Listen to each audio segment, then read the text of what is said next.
ശ്രീ മഹാഭാരതത്തിലെ വനപർവത്തിൽ കാമിക വനത്തിൽ കഴിയുന്ന പാണ്ഡവന്മാരുടെ ആശ്രമത്തിൽ ദുശ്ശളയുടെ ഭർത്താവായ ജയദ്രഥനും അനേകം രാജാക്കന്മാരും വലിയ പടയുമായിട്ട് വരുന്നു. ശാല്വദേശത്ത് ഒരു വിവാഹം ചെയ്യാൻ വേണ്ടി പോകുന്ന ആളാണ്. പാഞ്ചാലിയെ കണ്ടപ്പോൾ പാഞ്ചാലിയെ സ്വന്തമാക്കിയാൽ കൊള്ളാം എന്ന് കരുതിയിട്ട് ആദ്യം അനുനയിപ്പിച്ച് തൻ്റെ കൂടെ നിർത്താൻ നോക്കുകയും അത് നിഷേധിച്ച സമയത്ത് പാഞ്ചാലിയെ ബലമായി തേരിൽ കയറ്റി കൊണ്ടുപോവുകയും ചെയ്യുന്നു. നമ്മൾ ഓർക്കേണ്ട ഒരു കാര്യം ഈ ജയദ്രഥൻ എന്ന് പറയുന്ന രാജാവിൻ്റെ ദുഷ്ടതയാണ്. വാസ്തവത്തിൽ തൻ്റെ തൻ്റെ ധർമ്മപത്നിയുടെ സഹോദരൻ്റെ ഭാര്യയാണ്. ആ ഒരു ധർമ്മബോധം ജയദ്രഥന് നഷ്ടപ്പെട്ടു പോയിരിക്കുന്നു. കൗരവന്മാരുടെ ബാന്ധവം കൊണ്ട് അവരുടെ സ്വഭാവം വന്നു ചേർന്നിരിക്കുന്നു. ആ ദൗഷ്ട്യം കാണിച്ചു. ജയദ്രഥൻ ഇനിയും നമുക്ക് യുദ്ധത്തിൻ്റെ സന്ദർഭത്തിൽ ദ്രോണപർവ്വത്തിലും മറ്റും അഭിമന്യുവിനെ കൊല്ലാൻ വേണ്ടിയിട്ട് ഏറ്റവും നിർണായകമായ ഒരു ദുഷ്ടകർമ്മം ചെയ്തത് ജയദ്രഥനായിരുന്നു. അർജുനൻ്റെ കൈകൊണ്ടാണ് അദ്ദേഹം പിന്നീട് മരിക്കുന്നത്. ഇതൊക്കെ ജയദ്രഥനുമായിട്ട് ബന്ധപ്പെട്ട ചില കാര്യങ്ങളാണ്. അതോടൊപ്പം അദ്ദേഹത്തിൻ്റെ സ്വഭാവത്തിൽ, വ്യക്തിത്വത്തിൽ തീരാ കളങ്കം ഉണ്ടാക്കുന്ന ഒരു സംഭവമാണ് ഈ വനപർവ്വത്തിൽ കാണുന്ന ദ്രൗപദീ ഹരണം. ജയദ്രഥനാണ് ദ്രൗപദിയെ അപഹരിച്ചു കൊണ്ടുപോകുന്നത്. രാമായണത്തിൽ സീതയെ രാവണൻ അപഹരിക്കുന്ന സമയത്തുണ്ടായ ആ ഒരു പ്രകൃതിയിലുണ്ടായ വലിയ ഒരു പ്രകോപനം, പ്രകൃതിയിലെ മൃഗങ്ങളും പക്ഷികളും മറ്റു ജീവജാലങ്ങളും വൃക്ഷങ്ങളൊക്കെ തന്നെ ഈ ഒരു ക്രൂരകർമ്മം കണ്ടിട്ട് അവരൊക്കെ പ്രതികരിക്കുന്നതായിട്ടുള്ള ആ ഒരു ഭാവം രാമായണത്തിൽ, ആരണ്യകാണ്ഡത്തിൽ നമുക്ക് കാണാൻ സാധിക്കും. സമാനമായിട്ടുള്ള ഒരു പ്രകൃതിയിലെ ഒരു ഭാവം പകർന്നിട്ടുള്ള ഒരു കാഴ്ച നമുക്ക് ഇവിടെ കാണാൻ സാധിക്കും. വേദവ്യാസൻ അത് അതിമനോഹരമായിട്ട് നമ്മുടെ മനസ്സ് അതിൽ അങ്ങനെ ഒട്ടിപ്പിടിച്ച് നിൽക്കുന്നത് പോലെ അദ്ദേഹം വർണ്ണിച്ചിട്ടുണ്ട്. അങ്ങനെ ഈ ധാത്രേയയിൽ നിന്നും പാഞ്ചാലിയെ അപഹരിച്ചു എന്ന് അറിഞ്ഞിട്ട് ആ ജയദ്രഥൻ്റെ സൈന്യത്തെ പിന്തുടർന്നുകൊണ്ട് പാണ്ഡവന്മാർ 5 പേരും രഥത്തിൽ കയറി പോവുകയാണ്. വളരെ വേഗത്തിൽ ചെന്ന് ഈ സൈന്യത്തെ പിന്തുടർന്ന് അവരെ കൂടെ എത്തി. നല്ല രഥവേഗമുള്ളവരാണ്. അപ്പോൾ ആ സൈനികരുടെ ഈ കാലാൾ പടയുടെ മധ്യത്തിലൂടെ നടന്നു നീങ്ങുന്നതായ ധൗമ്യൻ ഉറക്കെ പുറകോട്ട് വിളിച്ചു പറഞ്ഞു, ഹേ ഭീമ വേഗം വരൂ, ഭീമ വേഗം വരൂ എന്ന് അദ്ദേഹം വളരെ വ്യാകുലതയോടുകൂടി വിളിച്ചു പറയുന്നുണ്ടായിരുന്നു. അപ്പോൾ പാണ്ഡവർ വിഷമിക്കണ്ട, ഞങ്ങളിതാ എത്തിക്കഴിഞ്ഞു എന്ന് അവർ ധൗമ്യനെ ആശ്വസിപ്പിച്ചുകൊണ്ട് കാലാൾക്കൂട്ടത്തെ വകഞ്ഞു നീക്കിക്കൊണ്ട് അവർ മുന്നേറിയപ്പോൾ ആ കാലാൾപ്പട, അവർ പൊതുവെ അവർക്ക് തേരും ഒന്നുമില്ല, കാൽനടയായിട്ട് ഓടുന്ന ആളുകളാണ് രാജാവിനെ പിന്തുടർന്നുകൊണ്ട്. ആ പടയിൽപ്പെട്ട പടയാളികളൊക്കെ തന്നെ പാണ്ഡവന്മാരെ കണ്ടിട്ട് തൊഴുത് മാറി നിന്നു. കാരണം തങ്ങൾക്ക് ജീവാപായം ഉണ്ടാകരുത് എന്ന് കരുതിയിട്ട് പാണ്ഡവന്മാരോട് അവർക്ക് ചെറിയ ആദരവുമുണ്ട്. അങ്ങനെ അവരെ വകഞ്ഞു മാറ്റിക്കൊണ്ട് മുന്നോട്ട് നീങ്ങുകയും ജരാസന്ധൻ്റെ ആ സൈന്യത്തിൻ്റെ മേലെ, ശത്രുക്കളുടെ മേലെ അവർ ചാടി വീഴുകയും ചെയ്തു. അങ്ങനെ അതിഘോരമായ യുദ്ധമുണ്ടായി. പിറകെ പിന്തുടർന്ന് വരുന്ന പാണ്ഡവന്മാർ വരുന്ന സമയത്ത് ജയദ്രഥൻ പാഞ്ചാലിയോട് ചോദിച്ചു, നിന്റെ ഭർത്താക്കന്മാർ വരുന്നുണ്ടെന്ന് തോന്നുന്നു, ആരൊക്കെയാണ് നിന്റെ ഭർത്താക്കന്മാർ, എന്താണ് അവരുടെ വീര്യം, എന്താണ് അവർ എന്നെ ചെയ്യാൻ പോകുന്നത് എന്ന് ചോദിച്ചപ്പോൾ പാഞ്ചാലി അദ്ദേഹത്തോട് പറഞ്ഞു, നിന്നെ കൊല്ലാൻ വേണ്ടി വരുന്ന എൻ്റെ ഭർത്താക്കന്മാരുടെ വീര്യം ഞാൻ പറയാം. അതാ നീ പുറകോട്ട് നോക്കിയാൽ അവിടെ സ്വർണ്ണവർണ്ണത്തിലുള്ള, അതീവ സുന്ദരനായിട്ടുള്ള സ്വർണ്ണവർണ്ണത്തിലുള്ള ആൾ, ഉയർന്ന ശരീരവും ഉയർന്ന നാസികയും മൂക്കിൻ്റെ ആ ഉയർച്ചയും കണ്ടിട്ട് മനസ്സിലാക്കുക, വലിയ കണ്ണുകളോട് കൂടിയിട്ടുള്ള ആളാണ്. ആ മെലിഞ്ഞ് നീണ്ട മനുഷ്യനാണ് യുധിഷ്ഠിരൻ. അദ്ദേഹം നല്ല യോദ്ധാവാണ്. അതോടൊപ്പം അദ്ദേഹത്തിനടുത്ത് കാണാം അങ്ങേക്ക് ഭീമൻ ശാലമിവ പ്രവൃദ്ധം, ഒരു വലിയ പനവൃക്ഷം പോലെ വളർന്നു നിൽക്കുന്നതായ ആ വലിയ ശരീരമുള്ളവനാണ് ഭീമസേനൻ. ഗദായുദ്ധത്തിൽ അതിസമർത്ഥനാണ്. അദ്ദേഹത്തിൻ്റെ ബലത്തിന് തുല്യമായിട്ട് മറ്റൊരു ബലവും ഈ ലോകത്തിൽ ആർക്കുമില്ല. പിന്നെ അത് അർജുനൻ, ധനുർധാരിയായിട്ടുള്ള അർജുനൻ ജിതേന്ദ്രിയനാണ്, ഇന്ദ്രിയങ്ങളെ നിഗ്രഹിച്ചവനാണ്, വൃദ്ധന്മാരെ സേവിക്കുന്നവനാണ്, വീരപുരുഷനാണ്, വില്ലാളി വീരനാണ്.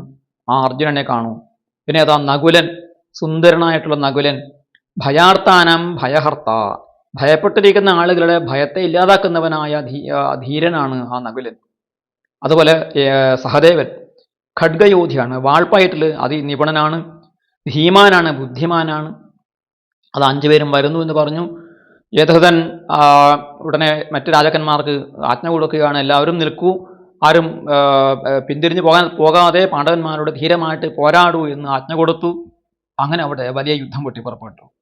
ശിബി, സൗവീര, സിന്ധു രാജാക്കന്മാരായിട്ടുള്ള ജയദ്രഥന്റെ കൂടെ ഉണ്ടായിരുന്ന ആളുകളൊക്കെ തന്നെ അവർക്ക് വലിയ വിഷാദമുണ്ടായി. കാരണം ജയദ്രഥന്റെ ഈ അത്യാഗ്രഹം കൊണ്ടാണ് തങ്ങൾക്ക് ഈ ആപത്ത് വന്നിരിക്കുന്നത് എന്ന് അവർക്ക് ബോധ്യപ്പെട്ടു. കാരണം പാണ്ഡവന്മാരുടെ പരാക്രമം അവർക്കറിയാം. ദിഗ്വിജയത്തിൽ അവരുടെ രാജ്യത്തെയൊക്കെ തന്നെ പാണ്ഡവന്മാർ കീഴടക്കിയതാണ്.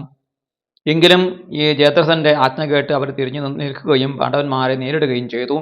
ഭീമസേനനാണ് ജയദ്രഥന്റെ മേലെ ചാടി വീണ് യുദ്ധം ആരംഭിക്കുന്നത്. അപ്പോൾ കോടികാസൻ എന്ന് പറയുന്ന അദ്ദേഹത്തിന്റെ സുഹൃത്ത് ഭീമന്റെയും ജയദ്രഥന്റെയും ഇടയിലേക്ക് ചാടി വീണ് ജയദ്രഥനെ രക്ഷിക്കാൻ വേണ്ടി ചാടി വീണ് ഭീമനെ തടയുകയാണ്. ഭീമൻ ഒരേ സമയത്ത് കോടികാസനോട് യുദ്ധം ചെയ്തുകൊണ്ട് തന്നെ അദ്ദേഹത്തിന്റെ ആനപ്പാടയിൽപ്പെട്ട ആനകളെ തന്റെ ഗദ കൊണ്ട് അടിച്ചു കൊന്നു. അതോടൊപ്പം അദ്ദേഹത്തിന്റെ ഏറ്റവും ശക്തരായിട്ടുള്ള 14 സൈനികരെയും അദ്ദേഹം കൊന്നുകളഞ്ഞു. അർജുനൻ സൗവീര രാജാവ് എന്ന് പറയപ്പെടുന്ന അതിലെ പ്രമുഖനായിട്ടുള്ള രാജാവിനെ അർജുനൻ വധിച്ചു. അതുപോലെ 100 സേനാനികളെ 100 രാജസൈനികരെ അർജുനൻ ഒറ്റ നിമിഷം കൊണ്ട് വധിച്ചു. അദ്ദേഹത്തിന് കൈവേഗമാണ് അത് സൂചിപ്പിക്കുന്നത്. നകുലൻ തന്റെ വാളുകൊണ്ട് കാലാൾപ്പടയെ സുധീരമായി നേരിട്ടു. സഹദേവൻ ഗജയോദ്ധാക്കളെ, ആനപ്പുറത്ത് സഞ്ചരിക്കുന്നവരായ യോദ്ധാക്കളെ സഹദേവൻ നേരിട്ടു. ആ യുദ്ധത്തിൽ തൃകർത്ത രാജാവാണ് യുധിഷ്ഠിരനെ നേരിട്ടത്. രണ്ടുപേരും ഘോരമായി യുദ്ധം ചെയ്തുവെങ്കിലും തൃകർത്ത രാജാവ് ധർമ്മപുത്രരുടെ തേരിന്റെ 4 കുതിരകളെയും കൊന്നുകളഞ്ഞു. തൻ്റെ കുതിരകളെ കൊന്ന സമയത്ത് ക്രുദ്ധനായിട്ട് ധർമ്മപുത്രര് തൻ്റെ വില്ല് കുലച്ചുകൊണ്ട് അർദ്ധചന്ദ്രാകൃതിയിലുള്ള ഒരു ബാണം കൊണ്ട് ഈ ക്ഷേമങ്കരൻ എന്ന് പറയുന്ന തൃകർത്ത രാജാവിൻ്റെ നെഞ്ച് ലക്ഷ്യമാക്കിയിട്ട് അമ്പെയ്തു. അദ്ദേഹം അവിടെ രക്തം വമിച്ചുകൊണ്ട് താഴെ വീണ് പിടഞ്ഞു മരിക്കുകയും ചെയ്തു.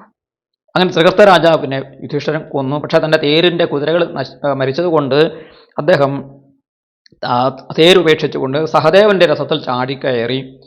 സുരഥൻ എന്ന് പറയുന്ന ആ രാജാവ്, ഈ കോടികാസന്റെ അച്ഛനാണ് സുരഥൻ. സുരഥൻ തൻ്റെ ആനയെ കൊണ്ട് നകുലനെ ആക്രമിച്ചു. നകുലന്റെ രഥം ആന പൊക്കിയെടുത്ത് വലിച്ചെറിയുന്ന സന്ദർഭത്തിൽ ആ രഥത്തിൽ നിന്നും നകുലൻ അതിസാഹസികമായിട്ട് പുറത്തേക്ക് ചാടി വാളും പരിചയം എടുത്തിട്ടാണ് അദ്ദേഹം പുറത്തേക്ക് ചാടി രക്ഷപ്പെടുകയും യാതൊരു അപകടവും കൂടാതെ ഭൂമിയിൽ തന്നെ അദ്ദേഹം ഉറച്ചു നിൽക്കുകയും ചെയ്തുകൊണ്ട് സുരഥനെ വീണ്ടും നേരിട്ടു. സുരഥൻ വീണ്ടും ആനയെ ഉത്തേജിപ്പിച്ചുകൊണ്ട് നകുലനെ കൊല്ലാൻ വേണ്ടി ശ്രമിച്ചു. അപ്പോൾ നകുലൻ അതിസമർത്ഥമായിട്ട് ആ ആനയുടെ തുമ്പിക്കൈയും കൊമ്പും ഒരുമിച്ച് തന്നെ വാളുകൊണ്ട് അരിഞ്ഞു വീഴ്ത്തി രക്തം വമിച്ചുകൊണ്ട് ഈ ആന മൂക്ക് കുത്തി താഴെ വീണു. മുകളിലിരിക്കുന്ന രാജാവും താഴെ വീണു. അങ്ങനെ നകുലൻ സുരഥനെ ജയിക്കുന്നു. ഭീമൻ കോടികാസൻ എന്ന് പറയുന്ന രാജാവിൻ്റെ കുതിരകളെയും സൂതനെയും കൊന്നു. യുദ്ധം ചെയ്തുകൊണ്ടിരിക്കുന്ന ഈ കോടികാസ്യൻ തൻ്റെ കുതിരകൾ ചത്തതും അതുപോലെ സാരഥി മരിച്ചതും അറിയാതെ പിന്നെയും യുദ്ധം ചെയ്യാൻ തുടങ്ങുകയാണ്. അപ്പോഴാണ് ഭീമൻ ചാടി തേരിൽ കയറി തൻ്റെ കയ്യിലുള്ള പ്രാസം കൊണ്ട്, മുള്ള് പതിപ്പിച്ചതായ ഗദയാണ് പ്രാസം കൊണ്ട് ഈ കോടികാസനെ അടിച്ചു കൊല്ലുകയും ചെയ്തു. ഇങ്ങനെ ഓരോരുത്തരെയായിട്ട് അവർ വകവരുത്തുകയാണ്. അതോടൊപ്പം അർജുനനും യുദ്ധം ചെയ്യുന്നു. അർജുനൻ 12 സവീരന്മാരായിട്ടുള്ള 12 യോദ്ധാക്കളുടെ പേര് നേരത്തെ പറഞ്ഞിരുന്നു. ആ 12 പേരെയും അർജുനൻ തൻ്റെ കൂർത്തമൂർത്ത ശരങ്ങളെ കൊണ്ട് ഏതു കൊന്നു. ഒടുവിൽ തന്നെ കൊല്ലുമെന്ന് ഉറപ്പായ സമയത്ത് ജയദ്രഥൻ പാഞ്ചാലിയെ വഴിയിൽ ഉപേക്ഷിച്ചുകൊണ്ട് ജീവനും കൊണ്ട് ഓടുകയാണ്. രഥത്തിൽ തന്നെ അദ്ദേഹം പലായനം ചെയ്തു. രക്ഷപ്പെട്ട ദ്രൗപദിയെ ധർമ്മരാജൻ എന്ത് ചെയ്തു? ധൗമ്യനെയും കൂട്ടി നകുല സഹദേവന്മാരെയും കൂട്ടി ആശ്രമത്തിലേക്ക് കൂട്ടിക്കൊണ്ടുപോവുകയാണ്. അപ്പോൾ അവിടെ ഈ ജയദ്രഥൻ അവിടെ രക്ഷപ്പെട്ടു പോവുകയാണ്. ഭീമസേനൻ മറ്റു സൈനികരെ ക്രൂരമായിട്ട് അടിച്ചു കൊല്ലുകയും ഒക്കെ ചെയ്തുകൊണ്ടിരിക്കുമ്പോൾ അർജുനൻ പറഞ്ഞു, അല്ലോ ഭീമ, അങ്ങ് എന്താണ് ഈ അബദ്ധം ചെയ്യുന്നത്? ഈ സൈന്യങ്ങളെയല്ലല്ലോ നമ്മളെ കൊല്ലേണ്ടത് പാഞ്ചാലി ഉപദ്രവിച്ചനായ ആ ജയദ്രഥനെയാണ്. അവനെ കാണാനില്ല, അവനെ പിന്തുടർന്ന് പോവുകയാണ് ചെയ്യേണ്ടത്. അങ്ങ് എന്താണ് ഈ കാണിക്കുന്നതെന്ന് പറഞ്ഞ് ഭീമനെ പറഞ്ഞു മനസ്സാക്കിച്ചിട്ട് ഭീമൻ ആ സൈന്യങ്ങളെ ഉപേക്ഷിച്ചുകൊണ്ട് ഭീമാർജുനന്മാർ 2 പേരും തേരിൽ കയറി അതിവേഗത്തിൽ ഈ ജയദ്രഥനെ പിന്തുടർന്ന് പോവുകയാണ്. അങ്ങനെ അവർ പോകാൻ പുറപ്പെടുമ്പോൾ യുധിഷ്ഠിരൻ വിളിച്ചു പറഞ്ഞു, ദുഷ്ടനാണെങ്കിലും ദുഷ്ടാത്മാവാണെങ്കിലും പാപിയാണെങ്കിലും ജയദ്രഥനെ നിങ്ങളെ കൊല്ലാൻ പാടില്ല. കാരണം നിങ്ങൾ ദുശ്ശളയെയും ഗാന്ധാരിയെയും ഓർക്കണം. അദ്ദേഹത്തിൻ്റെ പത്നിയായ ദുശ്ശള നമ്മുടെ സഹോദരിയാണ്, നമ്മുടെ വലിയമ്മയായ ഗാന്ധാരിയുടെ മകളുടെ ഭർത്താവാണ്. ആ രണ്ടുപേർക്കും ദുഃഖമുണ്ടാകാൻ പാടില്ല. അതുകൊണ്ട് ജയദ്രഥനെ ഒരിക്കലും കൊല്ലരുത് എന്ന് അദ്ദേഹം വിളിച്ചു പറഞ്ഞു. പക്ഷെ പാഞ്ചാലി പറഞ്ഞു, നിങ്ങൾ എനിക്ക് പ്രിയം ചെയ്യാൻ ആഗ്രഹിക്കുന്നുണ്ടെങ്കിൽ ആ പുരുഷാധമനെ കൊന്നിട്ട് വരൂ എന്ന് പാഞ്ചാലിയും പറഞ്ഞു. രണ്ടുപേരും രണ്ടു തരത്തിലാണ് നിർദ്ദേശം കൊടുത്തത്. ഏതായാലും എന്ത് സംഭവിക്കുമെന്ന് നമുക്ക് നോക്കാം. അങ്ങനെ യുധിഷ്ഠിരൻ ദ്രൗപദിയെയും കൂട്ടി ധൗമ്യനെയും കൂട്ടി നകുല സഹദേവന്മാരോടൊപ്പം മാർക്കണ്ഡയാദി മഹർഷിമാർ കഴിയുന്നതായ അവരുടെ ആശ്രമത്തിലേക്ക് കൊണ്ടുപോയി. ഭീമാർജുനന്മാർ ജയദ്രഥനെ പിന്തുടർന്നു. ആ ജയദ്രഥനെ പിടിക്കാൻ വേണ്ടിയിട്ട് സാധിക്കില്ലായിരുന്നു. അതിവേഗത്തിൽ പോകുന്ന രഥത്തെ പിന്തുടർന്ന് പിടിക്കാൻ സാധിക്കാത്ത സന്ദർഭത്തിൽ അർജുനൻ അത്യത്ഭുതകരമായ ഒരു കർമ്മം അവിടെ ചെയ്തു എന്ന് വ്യാസൻ പറയുന്നു. ഇതമത്യദ്ഭുതം കാര്യം ചകാര പുരുഷോർജുന ക്രോശമാത്രഗതാൻ അശ്വൻ സൈന്ധവസ്യ ജഘാനയത് സഹി ദിവ്യാസ്ത്രസമ്പന്ന കൃച്ഛ്രകാലേപ്യസംഭ്രമ.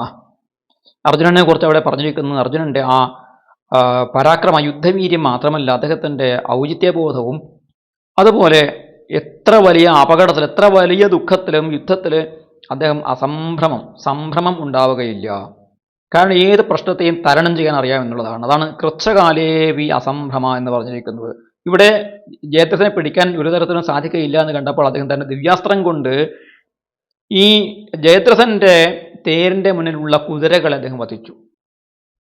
പറയുമ്പോൾ നമുക്കും അത് അത്ഭുതമായിട്ട് തോന്നും. കാരണം കുതിരകളാണ് ഏറ്റവും മുന്നിലുണ്ടാവുക. കുതിരകൾക്ക് പിറകിലാണ് സാരഥി ഇരിക്കുക. സാരഥിയുടെ പിറകിലാണ് രഥത്തിന്റെ ഏറ്റവും പ്രധാനപ്പെട്ട ഭാഗം ഉണ്ടാവുക. ആ രഥത്തിലാണ് പ്രധാന യോദ്ധാവ് ഇരിക്കുക. അപ്പൊ രഥം തകർക്കാതെ, യോദ്ധാവിനെ കൊല്ലാതെ, സാരഥിയെ കൊല്ലാതെ അവർക്ക് മുന്നിലുള്ള കുതിരയെ പിന്നിൽ നിന്നുകൊണ്ട് എങ്ങനെയാണ് അമ്പയച്ചത് കൊല്ലുന്നത് എന്നുള്ളതാണ് ഇവിടെ അത്ഭുതം എന്ന് പറഞ്ഞിരിക്കുന്നത്. അപ്പോൾ ദിവ്യാസ്ത്ര പ്രഭാവം കൊണ്ട് അർജുനൻ ക്രോശമാത്രഗതാൻ അശ്വൻ, ഒരു ക്രോശം ദൂരത്ത് സഞ്ചരിക്കുന്നതായ ആ തേരിന്റെ മുന്നിലുള്ള കുതിരകളെ അദ്ദേഹം വധിച്ചു എന്നുള്ളത് അർജുനൻ ചെയ്ത ഒരു അത്ഭുത കർമ്മമായിട്ടാണ് വ്യാസൻ ഇവിടെ പറഞ്ഞിരിക്കുന്നത്.